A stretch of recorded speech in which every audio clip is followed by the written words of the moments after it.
Welcome everybody to a unusual live stream for me. We're not going to be specifically talking about post-production of podcast editing, things like that. In fact, we're opening this up to a topic that affects a lot of people, not just people in my industry, but pretty much freelancers and, well, human beings everywhere. We're going to be talking about battling stress, loneliness, and maybe even touching on a topic of depression, which is a very serious topic, which is why I'm bringing in two of my friends, my clients, and experts, Andrew Dewar and Catherine Collins. Welcome to this live stream, guys. Thanks for Thank having us on, you. Steve. Yeah. These two are the co-founders of 5U. Let me say it again. These two are the co-founders of 5-Year You, as you can see in Andrew's signature there. And 5-Year You is where they help you find your purpose and become your best self one day at a time. And does it really take 5 years to do that, or is it? Can you take a shortcut and hack your way to maybe 4 years? I think once you get some clarity after you work with us for our accelerator for 5 weeks, you have a lot of clarity and you're able to know what you want in your life moving forward over the next 5 years. And usually what you want in those 5 years gets condensed down quite a bit once you have that clarity. And that's what we help people with. Excellent. And I edit their show, so I have to put that disclaimer in there. They have a podcast, they have a YouTube channel. And I'll tell you what, these guys are a lot of fun. If you want to just laugh along, I'm just going to say giggle snort and leave it at that. There we go. If you're watching right now and you have things you want us to bring up, I know there's going to be some sensitive topics here, but people are watching. If you want, like Mike Wilkerson from St. Louis, here you go.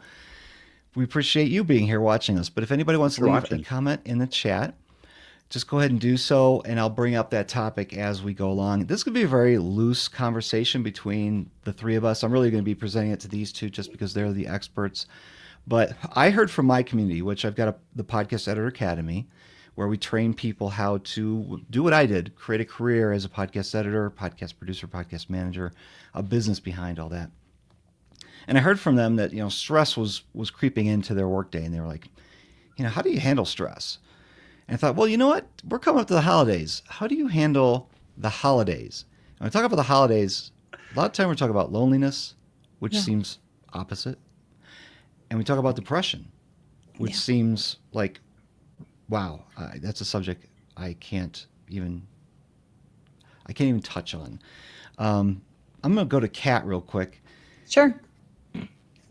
We're coming up to the holidays here. Yeah.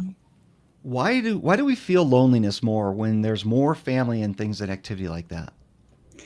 Well, I think that for many people, especially in North America, there are sky-high expectations of the holidays. It gets bigger and bigger every year.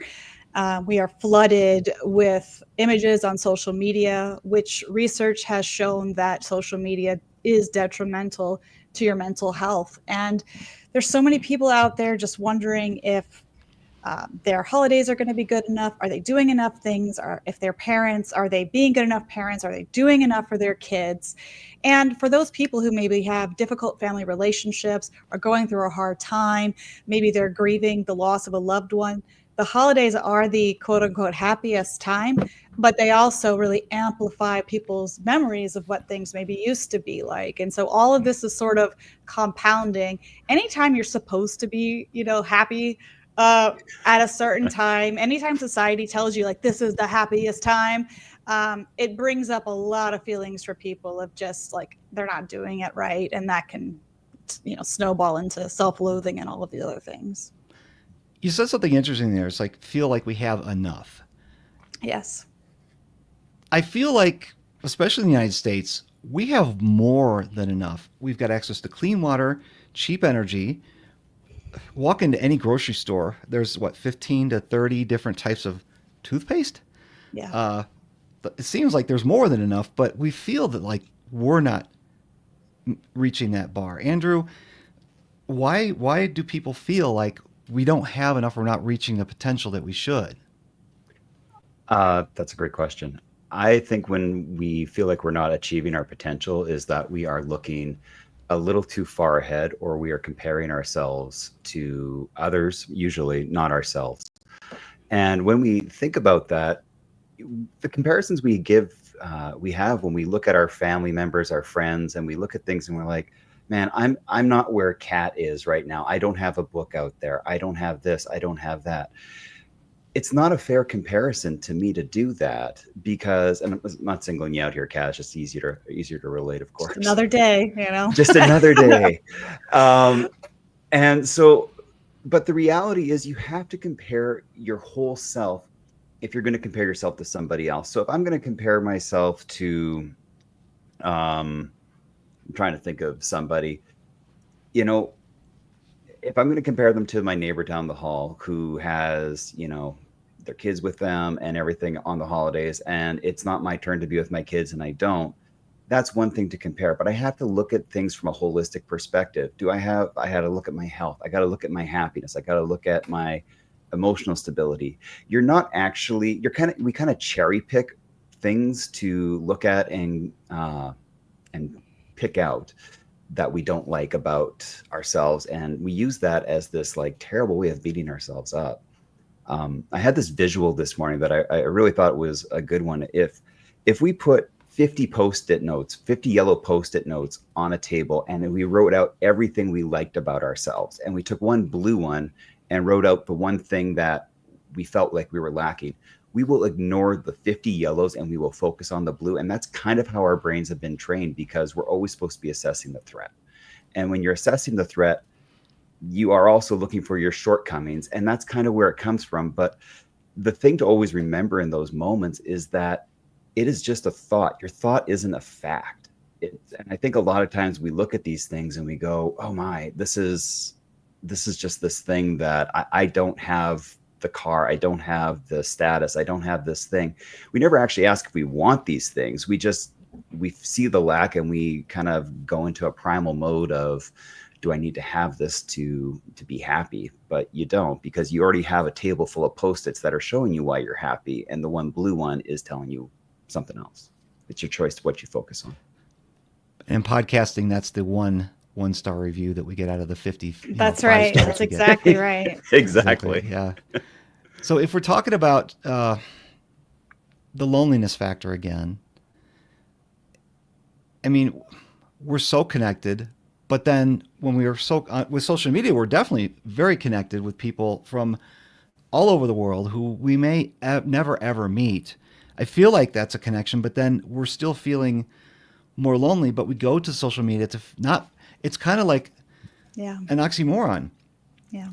How do we rein that in, Kat? How do we control what we see on social media so it doesn't affect us? Though we are going to go to social media just because that's where our connection often is. Yeah, I'm very big on training your algorithm and protecting your mental health. And what I mean by that is I speak to a lot of women and moms, and women are especially hit very hard with social comparisons. So I say anytime you see someone on social media who makes you feel less than, even if it's just like, oh, like I wish I had her hair color, whatever it is, anytime something sparks that, immediate unfollow. I have done that many times myself. Just anytime someone does not make me feel good, I unfollow them. Instead, I fill my algorithm with, people who are also in the mental health field, people who are, post motivational quotes, like people in like the debt-free community, people who are celebrating other people. Anytime I see something that's not good, I unfollow. So you have to really manage what's coming in. As far as loneliness around the holidays, especially if you're in a unique situation, or you maybe share custody of your kids, or you have family that lives far away, maybe you have to work this week and you're the only one that lives in a different state. It's really important to cultivate your own community, like in real life, in person.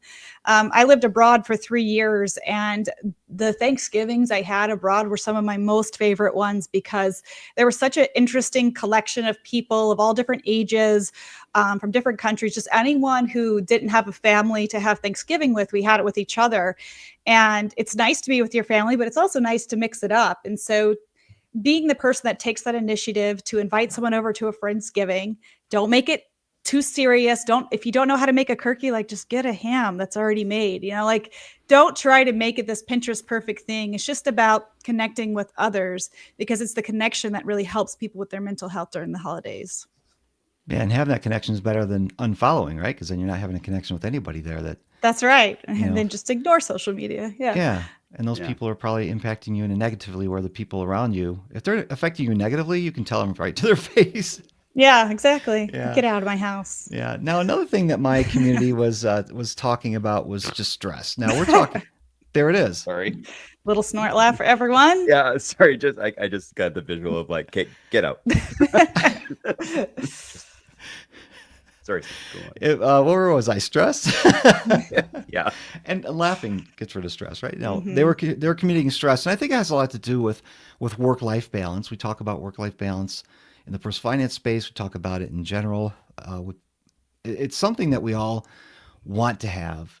A lot of people lately saying it's just not possible. I feel like there is a kind of a seesaw balance where you're not all one way or the other unless you choose to be, or let it happen to you.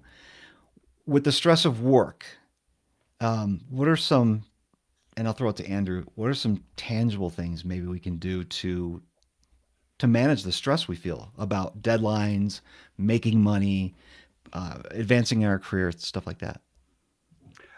I think stress, those are three different kind of things. But when it comes to managing workload, I think setting boundaries for yourself is always a really important thing.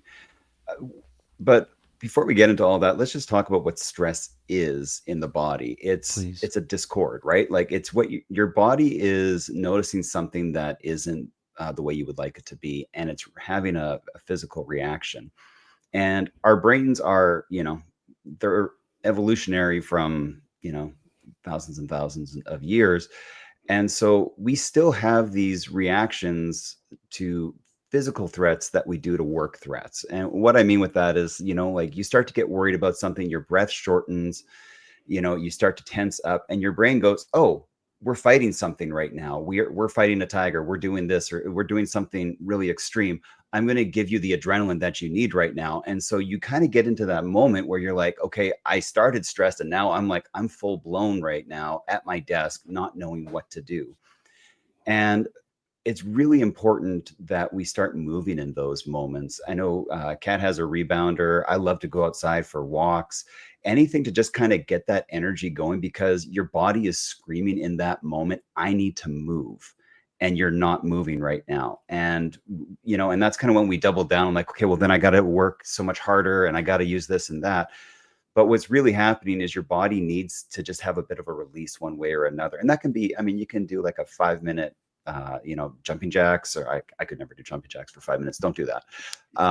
But whatever it is for you, just get out and move for a little bit. You will feel better. Get some fresh air, get some daylight on your face. All these things are known to help you with stress.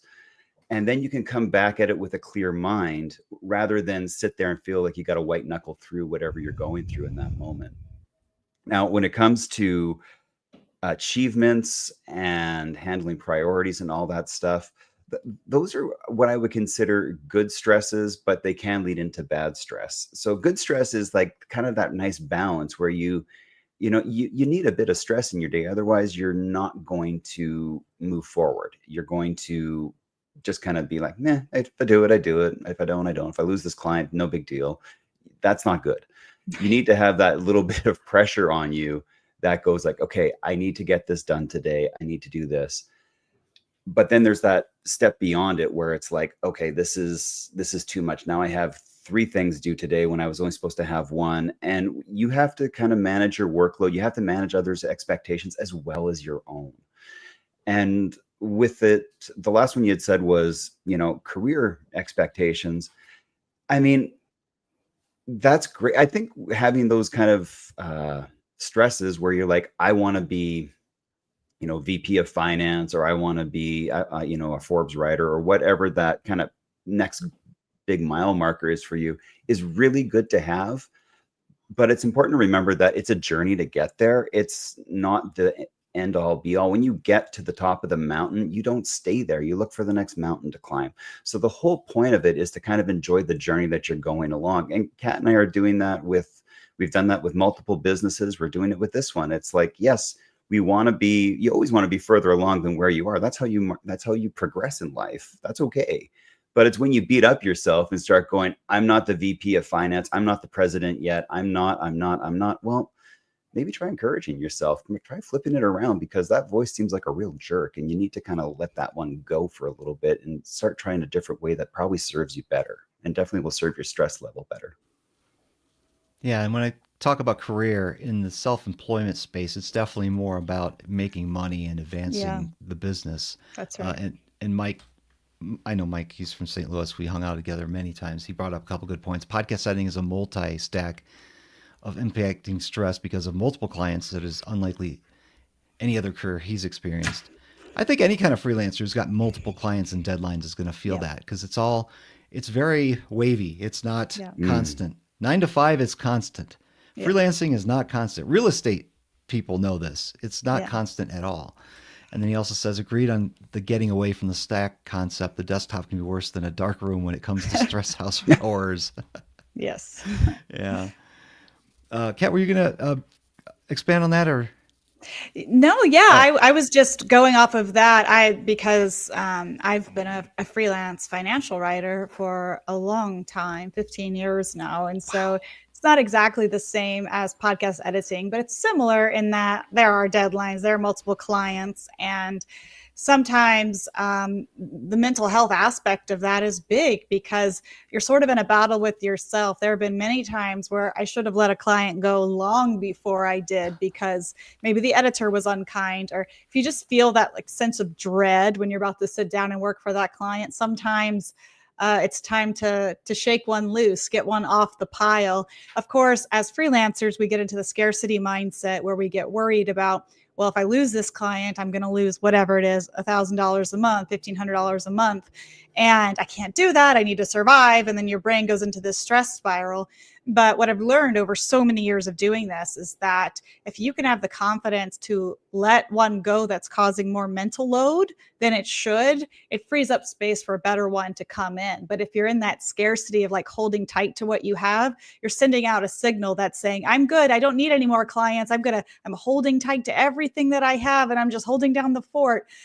Usually that energy will block good things from coming in. So if the big stack on the desk, if there's one in particular there, to kind of open yourself up to the possibility of passing it along to a friend who might have a different personality and be better able to manage those clients. It's a good idea. Except I, for us, Steve, you have to keep us. Steve. Yes. you haven't been able to Yeah. get rid of me yet. Uh, and Never. not speaking of you guys, but I do have a client where I'm like, this is just, but I cannot seem to let that person go. Yeah, it's hard to do. Uh, Why do I have that mental junk in my head where I've got to keep this client where I know that I've lost clients in the past. Some became so successful they brought it in house. Others just stopped podcasting, and I just lost clients for whatever reasons. And Sure. I'm looking back, I'm like, okay, that wasn't a bad thing. So why am I holding on to these others so hard? What causes humans to want to do that? Scarcity. Yeah, Just the scarcity. mean, Just 100% going back to that. scarcity. Yeah, Yeah. it's just that fear of what happens if I let this one go. Like Kat said, it's letting go of that $1,000, whatever amount a month client, and there's an unknown. And when our brains have an unknown, we get really panicked Yeah. because it's like the dark house of stress. It's like your brain would rather hold on to what it knows, as painful and as bad as it might be, and as stressful as it is. It's at least known. So to Yeah. let go of that client or whoever it is in your life that is causing you that, you're trying to convince yourself to do something you've never done before, which is be without this client. You only know being with this client since you took them on. Yeah. So letting them go feels weird. But I can say from personal experience, I know Kat can say the same thing, is that when you let go of the wrong people, the right people show up because you're Every sending a message every time. You're sending a message to yourself that, look, you know what? I'm not going to stand for this. I'm not going to stand for the client that treats me like garbage. I'm not going to, I'm not going to take the person who, for some reason, and I know with podcasting, we try to get our stuff into you at least a week in advance. Yeah. But you're not going to take the one that like sends stuff in Tuesday night at 11 o'clock Yeah, p.m. and you're because they published stressed. Wednesday morning. Like that's, Yeah. Again, it just, you have to be able to identify that. And then there's the deeper reason of why are you holding on to this particular person? Is it out of loyalty? Is it out of scarcity? Is it out of something else? Yeah. Really identifying the thoughts behind the feeling you have of letting this person go really does help. But so much of us is just so afraid to even look at that. Yeah. And that's where it helps to have, trusted people, coaches, whoever you can go to and talk to. Yeah, I have two suggestions that I have used for this situation. Suggestion number one is to raise your price to a point where you would want to deal with this person. So I've done that. So I've been like, oh, it's the new year.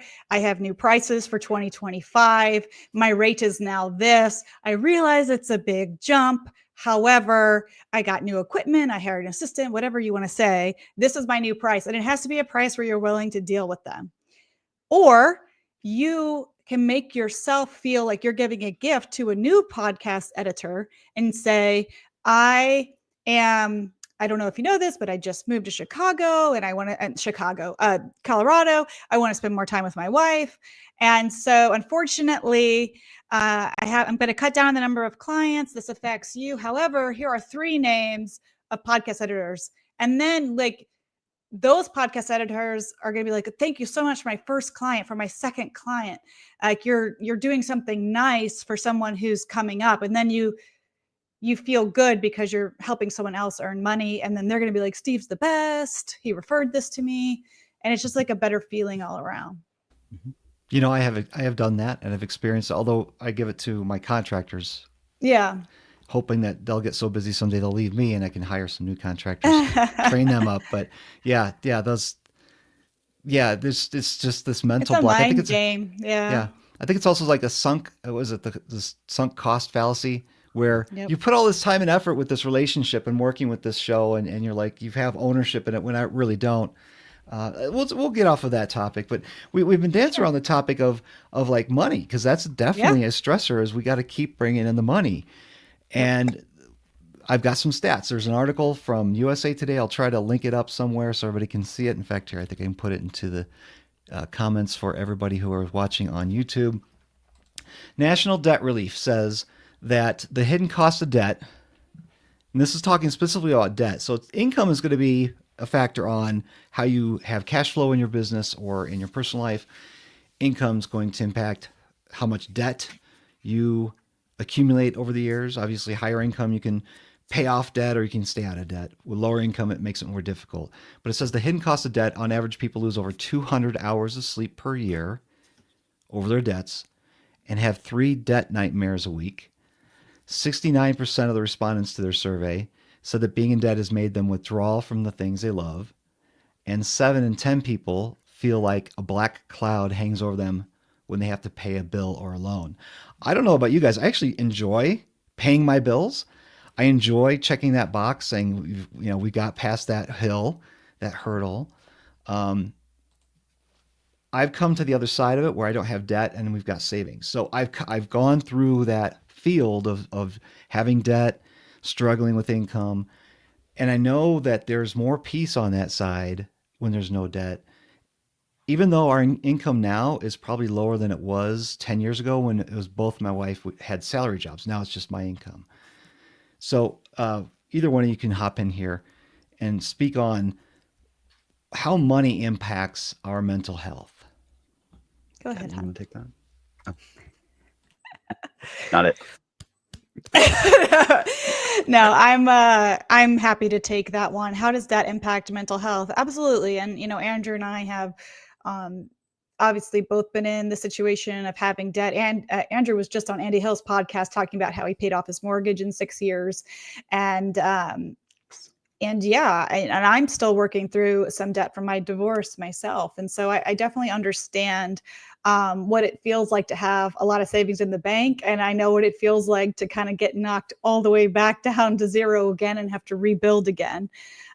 Fortunately, I'm a few years past that and in a better spot. But it absolutely impacts mental health because your money is integral to your survival. Again, Andrew was, referring back to caveman days, saying you're not eating a tiger. Like our whole body, our whole mental state, our brain is wired for survival.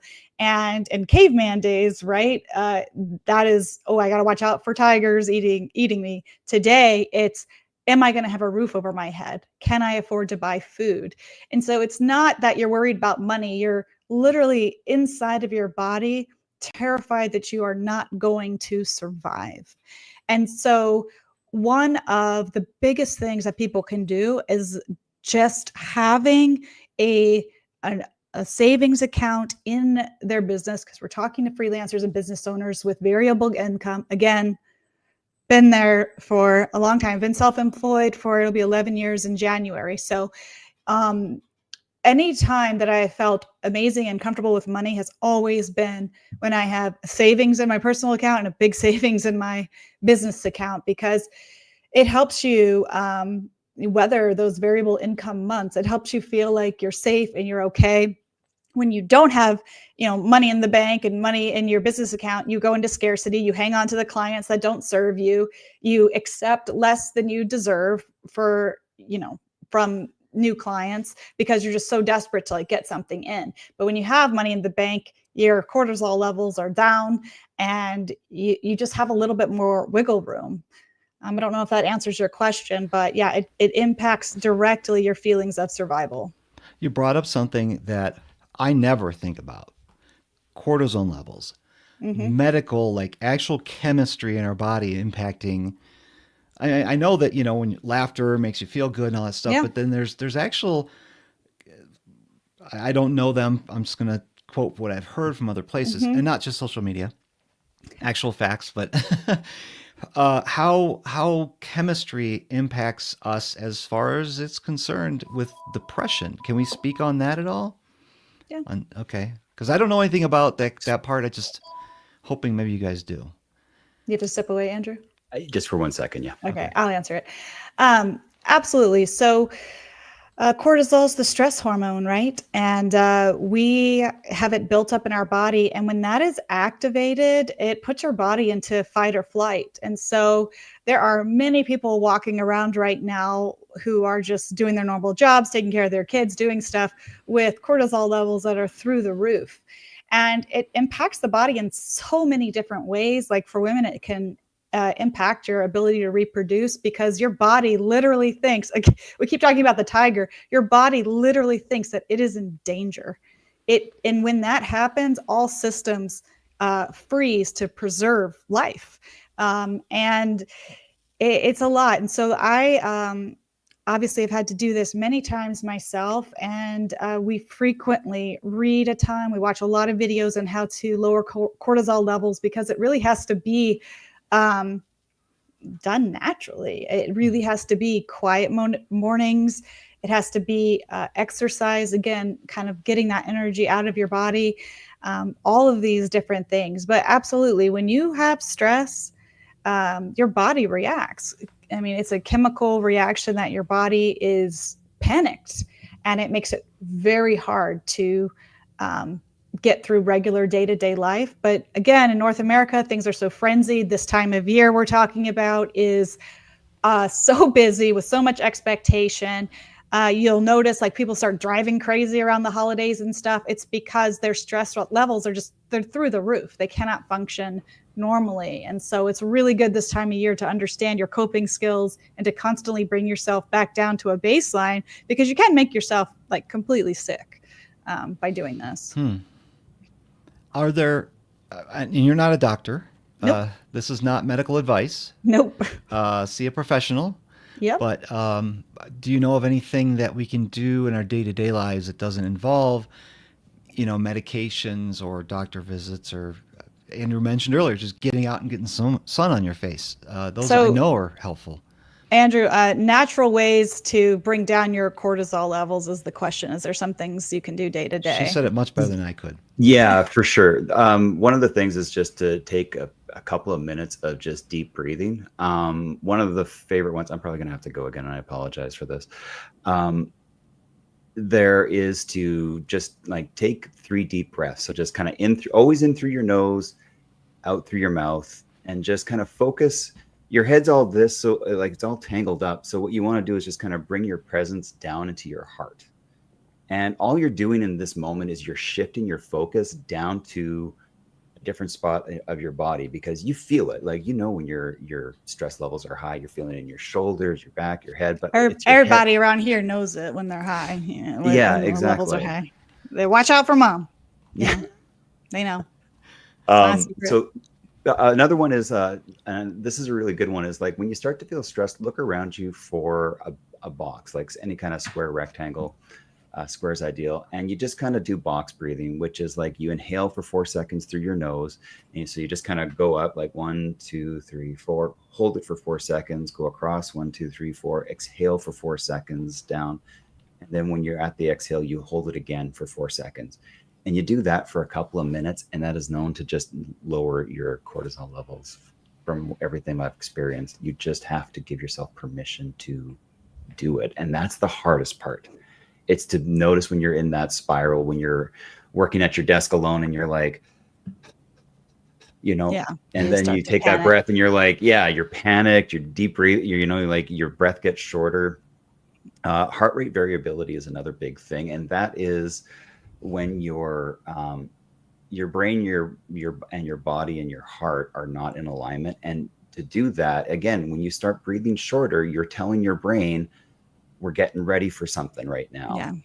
And you don't need to. So I've been practicing this for a while, but this past weekend I had some stressful things and I just took 5 minutes to just kind of sit, close my eyes and just follow my breath with any kind of app. Like there's a whole bunch of them out there. Um, and when you do that, it just kind of silences the world around you and allows you to get present, because what's really happening in your brain is you are taking every worry that's ever going to possibly happen to you from now until the day you die, and you're thinking about it and you're trying to control it, and you're basing those decisions on your past and the things that have happened. So it's really like you are everywhere but where you actually are, which is in the present moment. And that is a really, really important thing to remember as you're doing it, that you need to get present. And that's what breathing does essentially. It kind of gets you out of the past and the future and comes back and goes, oh, right, I just need to get back to work, or I just need to go get some fresh air or some water or coffee, or probably not coffee in that moment, but something. I don't and know. A lot of and people move look at forward. coffee as their crutch. They could use it. Yeah. I did want I was able to, I had you guys in my ears as I was there, and I wanted to touch on something with this because I think it helps people when it comes to struggling with debt and money and stuff. We are in North America, we are in a very tricky situation where we get cheap dopamine, right? We talked about social media earlier. A lot of us also get that dopamine hit when we are doing things like online shopping. So we start to get worried about money, we feel bad, and then we go to Amazon or Temu or something like that, and we buy something and we feel better for that split second, and it kind of relieves that stress that we have about money. But ironically, it's making the situation worse.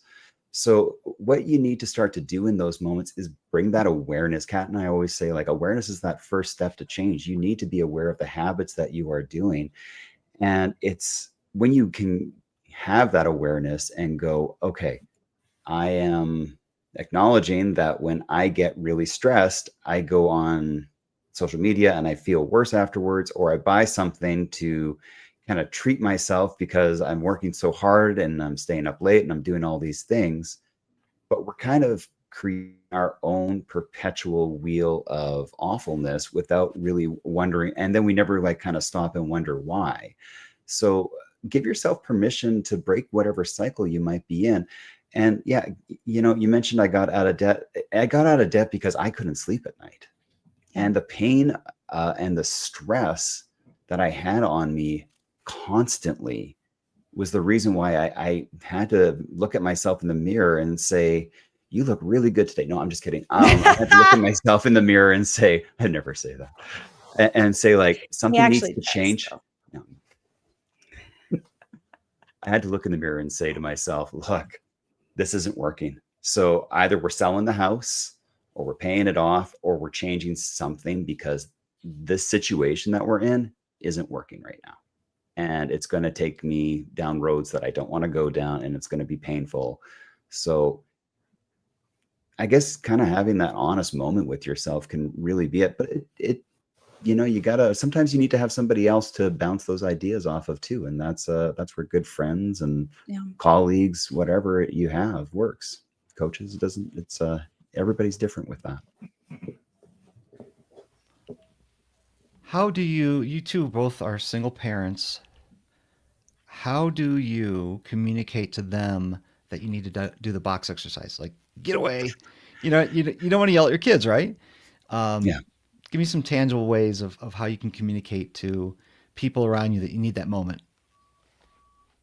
Kat, you can do this because you have your we kids have more the range. So we have 10-year-old twins, and then 15 and 17. And some kids are more open to it than others, but we are huge on telling the kids to feel their feelings.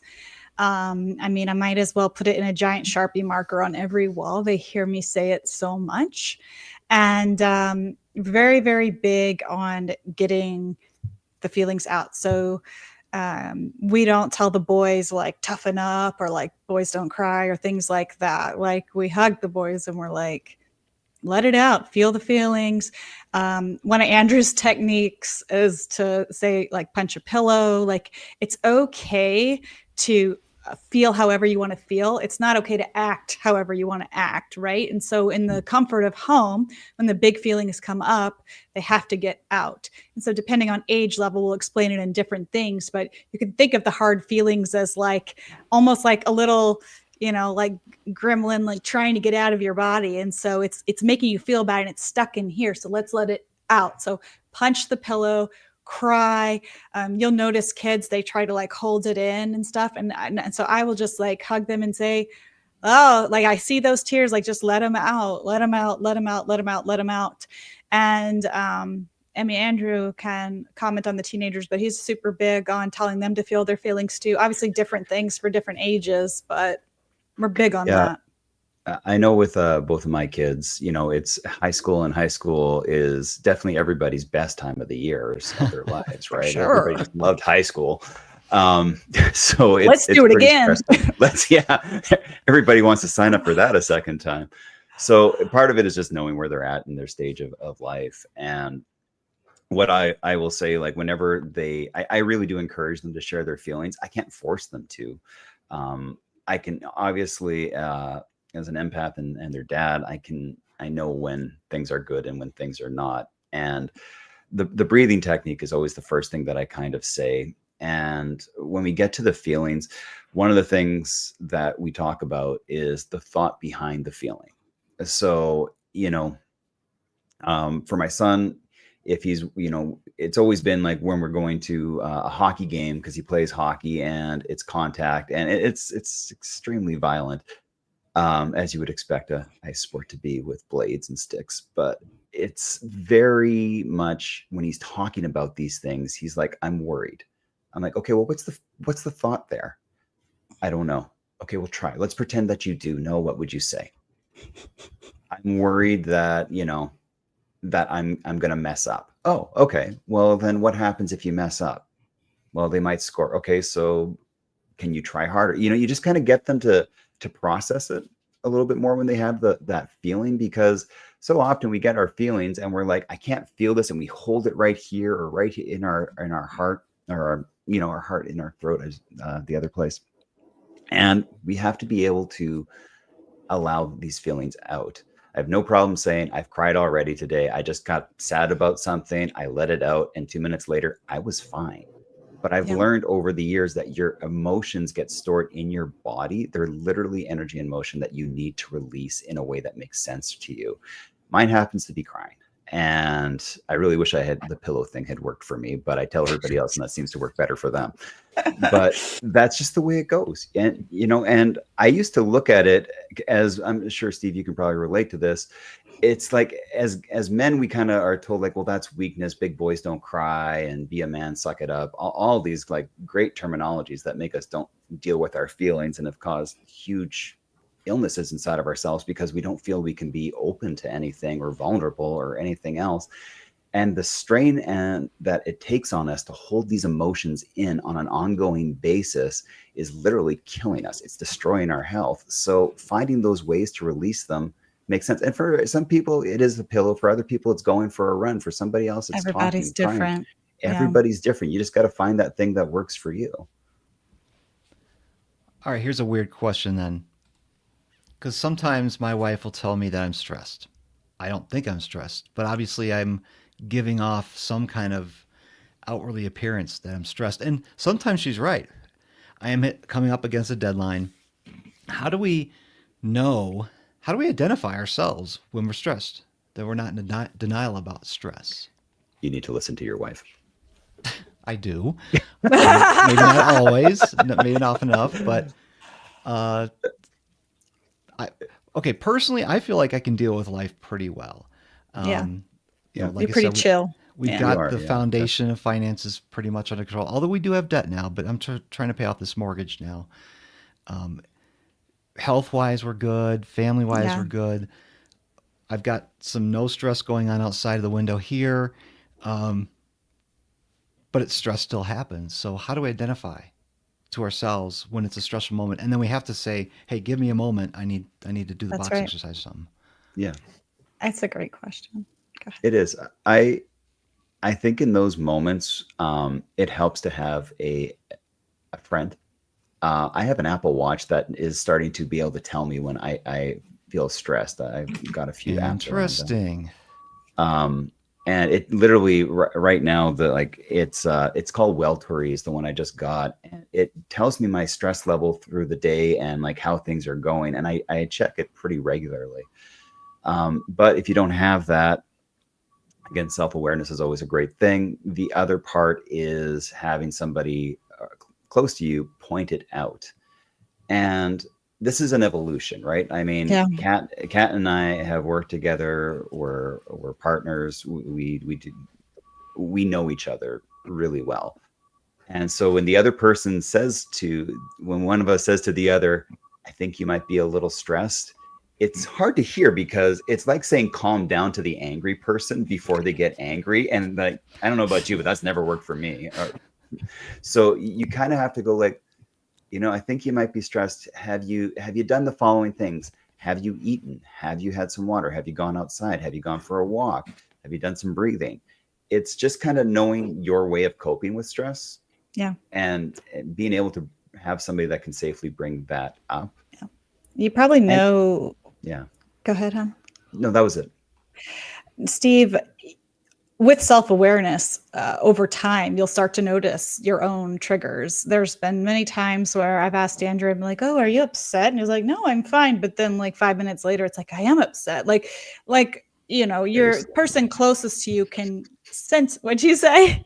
It's very slow on my end. When you say that, I'm like, no, I'm fine. And then 5 minutes later, I'm just like, puddled. And I'm like, oh, yeah. But, like causation or correlation? Well, definitely not. Woman's intuition, who knows? But, so for example, I know my own triggers. I know that at my very best, when I am like peak cat state, I am loving, patient with my kids, happy, silly, all the things. So if I notice that I'm impatient or they're making a sound, the kids are making a sound, and it's like grating on me when maybe it wouldn't have the day before, I know it's like, to me, we call it like the canary in the cave, right? It's a signal that's saying, warning, something's off. And that's a signal to me that's like, okay, I'll tell my kids I'm at an 8, out of 10, just so y'all know. I might need to go, have 30 minutes to my room by myself. And sometimes I'm like, all right, so now we're at an 11 out of 10. So I think that what is going to happen is we all three need to go to separate spaces and reconvene in a second. Like, I know that I have to bring the stress down in order to be the best mom I can be, the best partner I can be, the best worker I can be.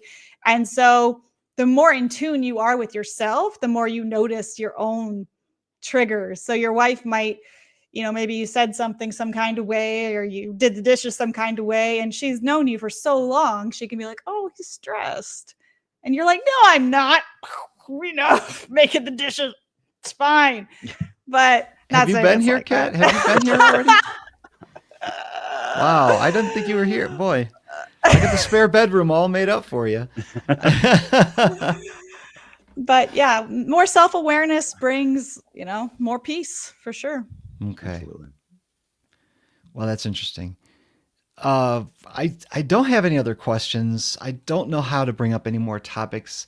if anybody who's watching, and I've been watching my email, and I haven't got anybody who sent me emails about things they wanted to have us discuss, but um, if anybody has anything they want to send to me directly, you can do it to, well, we're going to be closing up here in a minute, so you probably don't have time, but Andrew, Kat, anything else that we can share to kind of give people ways to deal with stress, loneliness, depression, or to cope with it? First of all, I think one of the things, being alone and loneliness are very different. And I think all of them, I mean, I spend a good chunk of my day alone. I'm sure, a lot of people do that are going to watch this. And the thing that's been brought to my attention through a bunch of different means is that I need to get used to it, just enjoying my own company by myself. Not when I'm working. That's easy. It's easy to keep yourself distracted and go, go, go. But being alone or feeling lonely is really a call for you to kind of explore who you are and how you exist.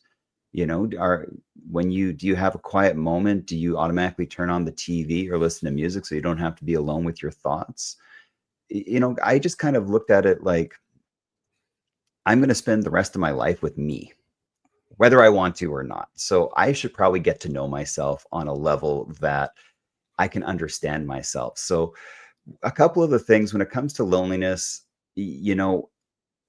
getting out amongst other people, even if you don't know anybody, is just a good thing to do. It just helps your brain be around different energies and stuff. I've often said to Kat, I'm going for a drive and I'll go walk around the mall and just to be amongst other humans.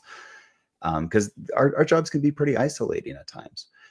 And other times I'll just kind of sit there and I'll just pay attention to my thoughts. And when you realize that you aren't your thoughts, you're the person observing your thoughts, it's really a different dynamic. So you're like, wow, I really think about Marvel Comics a lot. I don't know why I do that. Wow, I'm really thinking about my kids a lot.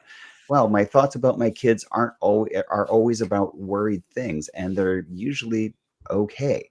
Yeah. It's just kind of bringing those attentions to yourself. So being alone, like being lonely means you might be alone. And that's a great thing because you get to know yourself better. And then you start to identify your own needs and wants outside of your work and what you're doing. And that is a really nice thing.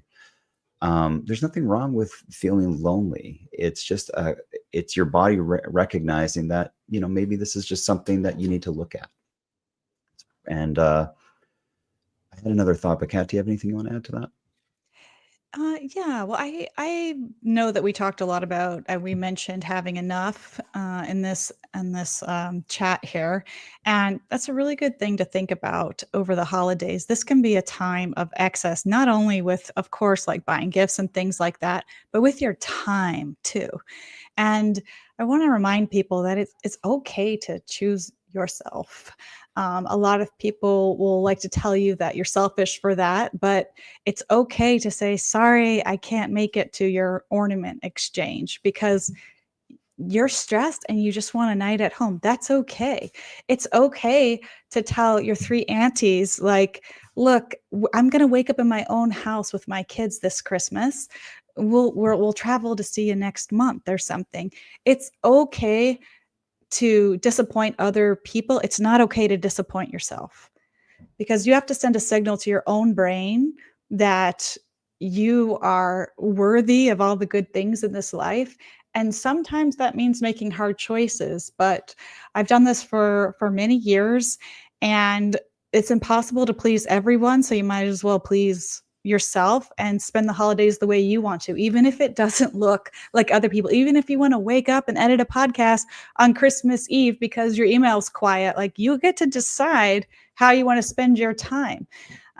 So just a friendly reminder to people that, you're in control of your schedule, you're in control of your energy levels, and it's okay to say no to stuff. You don't have to go to every single thing, buy a gift for every single person.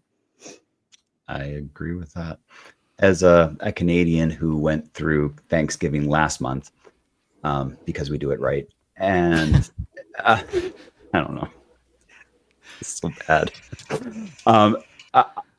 I was reminded by my friend that a tradition is just something somebody decided that would happen, and then we just kept doing it. And at any point, you can create a new tradition. So for me, I'm not a big fan of the turkey dinner and sitting around with all the people that I don't see for the other days of the year and hearing their opinions on things that haven't changed in the last 2 decades. So I took my kids this time and I'm like, we're going to go to a movie and then we're going to go out for supper, the three of us. And that's going to be our new Thanksgiving thing. And we had a good time. We went and saw Beetlejuice. Can't say it 3 times though, because he comes out and that's a whole bad thing. But we did that, and then we went for dinner, and we had a really good talk, the three of us, about like stuff that they were interested in, and that was way more enjoyable to me than the last decade of Thanksgiving dinners because it was authentic. It was something that the three of us liked, and is it going to be a tradition next year? Maybe we'll do something new. Maybe the tradition is to always do something different, but a lot of us hold on to these things because our parents did it, because their parents did it, and we never really question if we enjoy it. And some of us really love it, and awesome, really happy for you. But when you're talking about stress, loneliness, and depression, maybe you're trying to force yourself to be a way that isn't really congruent with who you are, and give yourself permission, like Kat said, honor you and do things differently. Do things that make sense for you now. Now is your time, not theirs. They're doing what they've always been doing, what's right for them. You can also do what's right for you. You have permission to do that. Excellent. Well, thank you, Andrew. Thank you, Kat. You can find them at 5yearyou.com. And you can listen to their podcast. It's amazing how much fun they have talking about this stuff, talking about, bringing yourself to a better you in less than 5 years. If you want to get coaching with them, you can book a call or check out their podcast, 5 Year You on Spotify, Apple, Overcast. I put it in all the places for them so they wouldn't have to. Yes, expertly edited by Steve as well. Exactly. Thank you. And thanks to Mike Wilkerson, who is in the chat, for joining us. He says, grand program. Thanks, Steve, Andrew, and Catherine, for generating thought, options, and education. He says, cheers. He must be from overseas now. Cheers. Cheers. Yeah. Cheers. So thank you guys for coming on. Any last words that we can impart on? As it's in the United States, we're close to Thanksgiving and Christmas and New Year's and Valentine's Day. Don't forget Groundhog Day. We got all the celebrations coming. It stressed me out just hearing all those in a For row. those of you that get stressed out about Groundhog Day, we have many episodes that we can help.